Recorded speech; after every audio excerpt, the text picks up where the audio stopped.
TCU failed in the first portal window by not bringing in more offensive line help.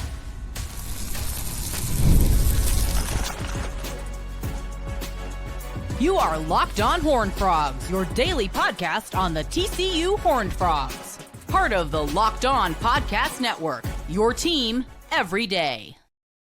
Locked On Horned Frogs, your team every day. I'm your host, Steven Simcox. I've covered TCU athletics for the past 12 seasons. We're brought to you today by FanDuel. You make one $5 bet at FanDuel.com or the FanDuel app. As a new customer, you get up to $200 in bonus bets, guaranteed. Thanks for tuning into the show. The first portal window has closed. There's still going to be some more players that trickle in over the next few days. FCS championship game was last night, so there'll be some of those players. We'll talk about someone here in a little bit. Also, the college football playoff teams will have that 5-day window after the season ends to enter the portal as well. But for the most part, it's done. We're going to have early enrollees hitting campus in the next couple of days for TCU, guys getting integrated in the offseason program. You look at the transfers that the Frogs added. They go and get corner and Elijah Jackson from Washington, Kavorian Barnes at running back. They improved the passing game with Kamorian Pimpton at tight end from LSU, Jordan Dwyer, wide receiver, Joseph Manjack, wide receiver, Kylan Jackson, safety, Ansel Denbu, defensive line. They addressed some needs. You got to stock up at wide receiver again. You have to improve that passing game, or not improve it, but I guess build on what you did last season. That was so special. But I can't help but be disturbed by the fact that they added one offensive lineman in this portal window, and it was Rasheed Jackson, who's coming over from Incarnate Word. He played a lot of snaps last season in Incarnate Word. He's a tackle. He's got good size. He's 6'7", 320.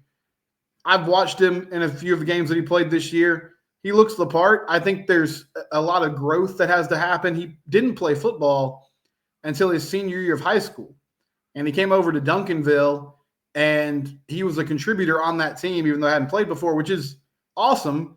But you're talking about someone who just in general doesn't have a lot of football experience. I don't feel like that's somebody they believe they can plug in and play as a day one starter. And during that first portal window, you also lost your starting center in James Brockermeyer. He entered the portal, and he goes to Miami. And I think that tells you how difficult it is to retain offensive line talent and also to get off. I thought James Brockermeyer did a good job last year, but he wasn't, an All-American or anything like that, and he ends up at Miami, which is a place that's been known to spend very heavily on talent, specifically at that position group. But you go into this year, I like some of the pieces they have. You can slide Colton Deary over to center. You've got Cade Bennett coming off a back injury at guard, coming over from San Diego State. On the other side, maybe Carson Bruno, Remington Strickland, Cooper Powers. You got some guys battling it out. At your tackle spots, I think Ryan Hughes, Ben Taylor Whitfield are the guys right now. But if you look at this team, really over the past 2 seasons, but especially last year, the difference between 8-4 and 10-2, in my mind, is the inability to win games up front. If you're able to run the ball against UCF, I think you win that ball game. Or you do. You hold on and win that ball game. If you run the ball against UCF in the second half, you win the game. If you're able to run the ball against Houston when you play them on a Friday night in the middle of the year, then they don't sell out to stop the passing game. You have more success on offense, you win that ball game. Couldn't do it.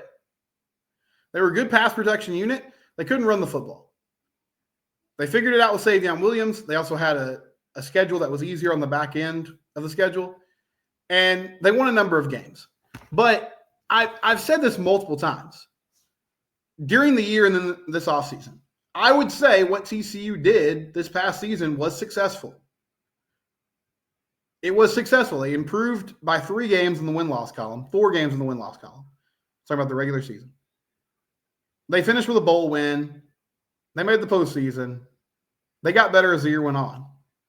But a lot of that distinction of it being a successful season is with the caveat that you look at it and you say, okay, they proved that they could do something. They got off the mat. They turned things around. Sonny Dykes got them off this roller coaster that they'd been on, honestly, for a decade, where it was either an amazing year, like conference title, appearance in 2017, college football playoff appearance in 2023, or it was fighting for bowl eligibility and in most cases missing a bowl game, with the exception of the 2020 COVID year. He figured out how to get past that, and he put up a respectable win-loss total with 9 wins.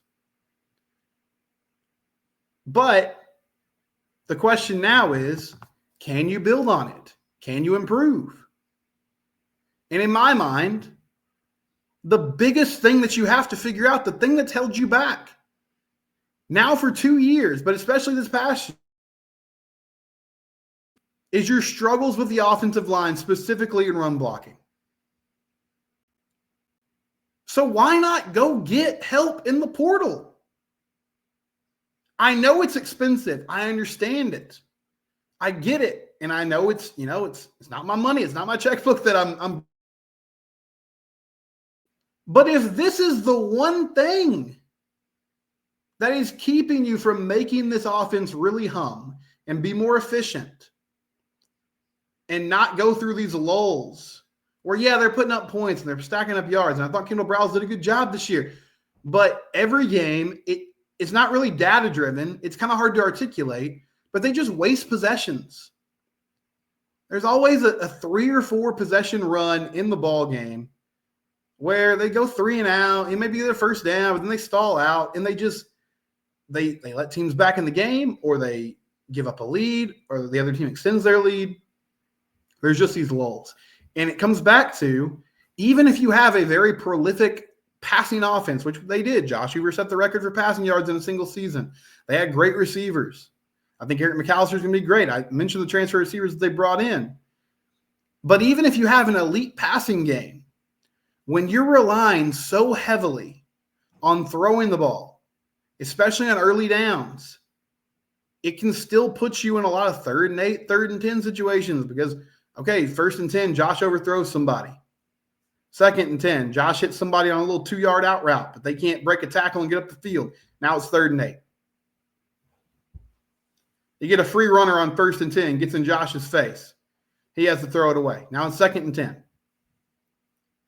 And they never really had the ability to lean on 3rd and 3, 2nd and 5, get 4 or 5 yards on 1st down, stay on schedule, make things easier. Also, the fact that if you have more balance, your passing game should be more deadly. Maybe it doesn't put up as many yards, as many fireworks, but overall it should be more effective because defenses say, okay, we have to account for this. We have to bring somebody down the box, or we have to do something to account for what they can do in the run game. And I know a lot of it is the situation that they were left with Gary Patterson. But at a certain point, I get it. Kendall, he made something happen with the parts he had available to him. And Sonny Dykes, who is an offensive coach, we can say the same thing. But when you're in year 4, we're coming up on year 4. That's an entire recruiting class or recruiting, kind of bundle from freshman to senior. I know we don't really look at it that way because of the portal, but you get what I mean. You've had some time to add talent. You've had time to evaluate and try to find guys that can plug in and play in the portal, or find young guys who can develop and play. You can't just continually say, well, the cupboard was bare when we got here. And you can't continually say, well, we just can't run the ball because we don't have the personnel. Well, who's in charge of the personnel? We're all looking for who's responsible. Like, who's in charge of that? Who's bringing in the players? Who's evaluating the players? And I'm not saying you got to go get 6 guys. You don't have to go pay 6 players to come. It's just one. Can you go afford one? You don't have to do what Texas Tech is doing. I'm not criticizing them for it. Good for them. They're spending money. They're trying to make this work. But I agree with this staff and kind of how they're approaching the portal. They're saying we think we are ready to win right now. We don't have to go have a wholesale change of this roster. We don't have to turn it over completely. I agree. But you lost a starting offensive lineman and you haven't brought one in. And it was already a position that was sort of in flux. Okay, yeah, you can slide a guy over from guard to center, but now who plays that guard spot? A name that entered today, Connor Moore, FCS All-American, played at Montana State, 6'5", 315 pounds. All Big Sky, all conference, all American, started all 12 games in the regular season, started all the playoff games. Go get him. Oh, he's a tackle. You already got tackles. Okay, maybe he can slide to the inside and play guard. Or maybe he can just compete at tackle. But this is the spot that you have to fix. Go fix it. You can't continue to sit in your hands and just say, well, we're handcuffed by our personnel. Go get the guys that allow you to do what you want to do in the run game. When we come back, TCU has made some changes on the coaching staff, and there's one that I think will really help this team next season. That's Locked On Horned Frogs, your team every day. Rocket Money, they're one of our great new sponsors. It's hard to keep track of everything you got going with automatic payments or recurring payments. And you might have subscriptions that are sitting out there and you're like, wait, I'm still paying for Zoom. I'm still paying for this, newspaper service that I don't use, or I signed up for this free trial and suddenly forgot it. It's so common. And yeah, it's only $7 here, $14 here, but that stuff adds up. Rocket Money is a personal finance app that helps you find and cancel your unwanted subscriptions and monitors your spending, helps you lower your bills so you can grow your savings. It brings everything together in one place, whether it's subscriptions, your spending habits, or even the goals you want to hit this year. Rocket Money has over 5 million users, and to save those users $500 million in canceled subscriptions, saving members up to $740 a year when they use all the app's premium features. Cancel your unwanted subscriptions and reach your financial goals faster with Rocket Money. Go to rocketmoney.com/lockedon today. Again, that's rocketmoney.com/lockedon. rocketmoney.com/lockedon. Download it and save money. Do it today.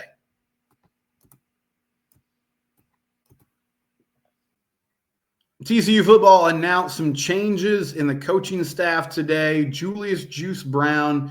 This one's not really a change, or at least it probably won't be to people that have been following the pod and following the team. Julius Brown stepped in for Carlton Buckles, who had to leave right before the season started. I mean, it was literally right before the Stanford game week. He had to step away, unspecified reason, but he steps away from the team, and Coach Brown steps in. And I thought he did an adequate job last year. Tough situation for him to be in. TCU is really fortunate and lucky that they had someone available with that much experience. He was supposed to just be an off-the-field analyst who was sort of in a in-between time after Kalen DeBoer goes to Alabama. He was on that Washington staff with him. He didn't travel with him to Alabama. He comes here with Andy Avalos, who he'd worked with in the past instead. But he'll continue in that on-field role as your corners coach. And then Mitch Chris is going to be the tight ends coach, which they haven't officially had a tight ends coach on the staff over the past few seasons, if I'm seeing that correctly. Doug Meacham left, though, as inside receivers coach, and so they bring Mitch on. He was already on staff in an analyst role, but he'll now be in an on-field role as the tight ends coach. And he gets to work with Kamorian Pimpton, who is a super intriguing and exciting player, the transfer from LSU. Mike Muscana from Locked On LSU had great things to say about him and his ability to create mismatches, to be a threat in the red zone. All that's, plus stuff. And then you got guys like Chase Curtis, who's more of an inline blocker, will be coming back from injury. Some exciting young players like DJ Rogers and others. So excited to see what he does. And I don't know if the plan is that they'll add another inside receivers coach, or if they'll just go without one and say, hey, this is our tight ends coach and we don't feel the need for an inside receivers coach at the moment. But that's where they're at right now with the coaching staff as it stands. And the Julius Brown, not really addition, but just sort of saying, hey, this guy was the active coach. He had to step in at the last minute, but now we're going to keep him on full-time on the staff. I think that's important because it's not like he was a coordinator, but position coaches are very important. These are the guys that have those day-to-day relationships with the dudes in their room.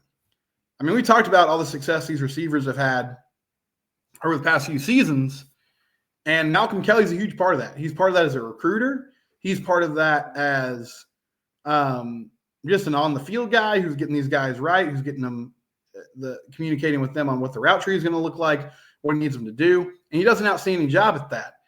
So for the past year, Julius Brown has been basically just trying to kind of catch up, get a feel for what his personnel is, and make the best of it. He had two major injuries. Avery Helm, who was supposed to be a starter at one of those spots, He goes down with a knee injury. Vernon Glover, another guy who was in that rotation, he goes down as well. And so you have to find two new starters. Lamarian James was really good for this team last year. And I think as the year went on, they found a rotation. JT Broughton started the season, and then they sort of transitioned to Channing Canada along with McIvor, and you can throw Broughton in there at times as well. And that worked better for the team overall. So Coach Brown brings in Elijah Jackson, and now he gets to set whatever his vision for this position is moving forward. He can team up with Andy Avalos and say, okay, what guys do we need to go recruit, both in the portal and the immediate, but also those high school kids that are going to be starters in the near future. Who do we go get? Who do we find that fits what we want at that corner spot and is able to play that press man coverage that they would love to be in more? It was just with some of the struggles with the pass rush and honestly some of the struggles winning those one-on-one matchups, they couldn't do that. So it's not a criticism of Carlton Buckles. I mean, for everything I heard, Carlton Buckles did a nice job. He had a good relationship with the guys that were on campus. It's just that piece of getting Coach Brown fully integrated with what they're doing, him having that full-time title and being named officially the dude, it brings more continuity. It brings more stability, which is the foundation of what this team wants to do. And if they're going to take a step forward and be great and build on that season that we talked about in the first segment, then it's a combination of filling those spots on the roster, but also can your current guys take a step forward? So defensively, are we going to see more of that aggressive coverage style that we thought this defense was going to be known for?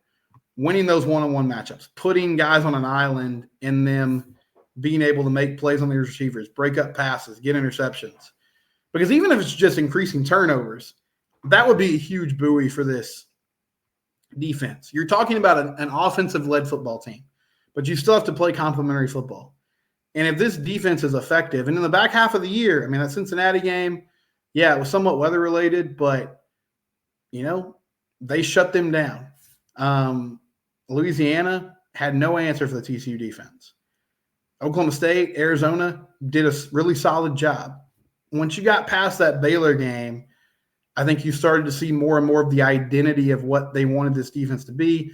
You saw guys playing faster. And so now Julius Brown has the opportunity to work on that with his corner specifically. And also it sort of means everybody's not coming in with a clean slate because he's been there for a year, but some of the guys that have been around for a while and you might just sort of pencil them in as starters, well, now there's a new set of eyes, so to speak, that is honing in on and looking for different things, and hopefully can find what's going to work best for this defense moving forward. And then Mitch coming on as tight ends coach, that's a spot that I think has just kind of been undervalued and underused, even going back to Jared Wiley, who had a successful career at TCU. But, man, it felt like you left some meat on the bone by not getting him more involved in the offense than they did. Same thing, Drake Dabney this year, I just feel like it wasn't a good fit for whatever reason. And you need more physicality at that position. That's the biggest thing to me. Yes, you want to improve your passing game. You want to have more weapons in the middle of the field. But if you're going to be, again, it kind of comes back to running the ball, setting that tone physically, that has to come from the tight end position too. And Chase Curtis is good to have on the roster, but it can't just be him taking that to heart and taking it personally. It's got to be Kamorian Pimpton. DJ Rogers has to do that as well. All those guys are going to have to, fine-tune that and take that mentality to the field each and every day. And hopefully with a full-time coach at that position group, you can work more on technique. You can slow things down and say, okay, what do we need to figure out so that this is a priority, so that this is something that we're doing on a week in, week out basis, and that we're winning those battles at the point of attack. And if we have to get a defensive end washed down because of a matchup, we can do that. If we have to pull our tight end back into the formation on the line of scrimmage and say, hey, we need you to chip here on this pass rusher, or we need you to take on a pass rusher one-on-one, we have confidence that we can do that and then send those receivers out to win those one-on-one battles because we have that ability to bring an extra blocker in and let him go to work.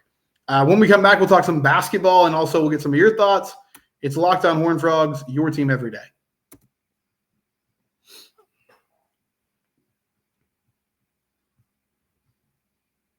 Quick schedule update. If you're looking for something to watch this afternoon or listen to, TCU women's basketball, they'll be playing Kansas at 2 p.m. That was supposed to be a 6:30 tip on Tuesday, but crazy weather postponed it today. So they're going to play 2 p.m. on Wednesday. The men will be back in action against BYU on Saturday at 1 p.m., hoping to get to 2-2 after pretty ugly loss to Houston. I mean, Houston does that to a lot of people, but rough loss for the Frogs on the road on Big Monday. A couple of things from our YouTube community over the past few days. I talked about Devin Deal yesterday and just the TCU pass rush in general. Tanner McKinney says, I think the NCAA needs to put a limit on NIL for every school. It's getting way out of hand. I'm not blaming the players, but it does feel like the love of the game doesn't exist anymore, only the money. Yeah, I mean, I get that. It's not the college football that we grew up with, right? I mean, ultimately, it's a free market, but I do feel like there needs to be more regulations, and it's coming with revenue sharing. There's going to be more tangible rules, but I'm not sure you can ever fully rein it in. I mean, I imagine with NIL, there'll still be a lot of gray area, and schools will find loopholes and ways to exploit it until they're called on it and things change again. But yes, it is frustrating. One of the charming things about the sport for a long time was that you watched players get better. I think a perfect example is Savion Williams. Savion was not immediately like this amazing contributor. And then even there were a few seasons where you felt like, man, a lot of you think we should be able to get more out of him, or you think we should be able to do more with him in the receiving game. But then finally it clicked this year, and you watched him just progressively get better. To his credit, he was patient. He stayed with it. I'm sure he had offers. I'm sure he had opportunities to go elsewhere. Quentin Johnston's sort of the same way. I mean, there were 2 seasons where you would see flashes of it, but it wasn't always there. And then new coaching staff, he decides to stick around. It pays off for him in a huge way in his junior year, and now he's figuring it out with the Chargers too. Sometimes it just takes some time, whether it's the individual player or the team finding out how to use them. And when guys are hitting the portal after 1 or 2 seasons, then you lose that aspect of the game, that developmental aspect of it. I also talked last week about how TCU needs to go get Alex Orji out of the transfer portal. And Alex, if you didn't know, is a quarterback at Michigan. And you might be confused because I've said multiple times, Josh, I still think he is, even if they went and got him. But what he would allow you to do is you could run basically the Savion Williams package with Alex Orji at quarterback, and you would have the added wrinkle of him throwing the football. And so a lot of people responded, and they were like, have you seen him throw the ball? He can't throw the ball. I get that, but I'm not asking Alex Orji to come in and throw the ball 30 times a game. If he's doing that, then we're in trouble. Josh Hoover is still going to be throwing the football. He would just have kind of a wildcat quarterback package that you can employ at times to change things up or in short yardage situations. And because he is an actual QB, he would have that threat to throw the ball.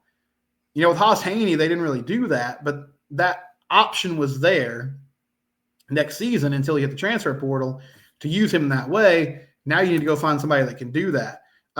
Born Calm, that's a good YouTube name. He said, I don't think the coaching staff would be wise to bring in another QB to take snaps away from Josh and maybe alienate him. We've seen him play with his feet before, so we know he has the ability. The coaching staff just needs to emphasize that part of his game more. TCU also needs to start with a gimmick offensive packages and go get a real running back in the portal. Well, a lot of good thoughts there and a lot to react to. So first off, you would have to communicate that with him. Sure, you don't want to alienate him. And other people were like, why would Alex Orji do this? He wants to be a starter. Well, you got to sell it to both guys. And I think for Josh, it would be, hey, this gives you, like, even though you wouldn't be on the field in the majority of these snaps, this gives you another weapon. It gives you another dimension of this offense that will make you more successful. And that could be beneficial for him as well. I don't know if he'd see it that way, but that would be, if I'm Sonny Dykes, that would be how I'm selling it to him. Yeah, you'd love to run the ball in the traditional way. I'd love to see them do it. But as I talked about in segment 1, if they're not going to go get offensive line help, then it might be tough sledding again.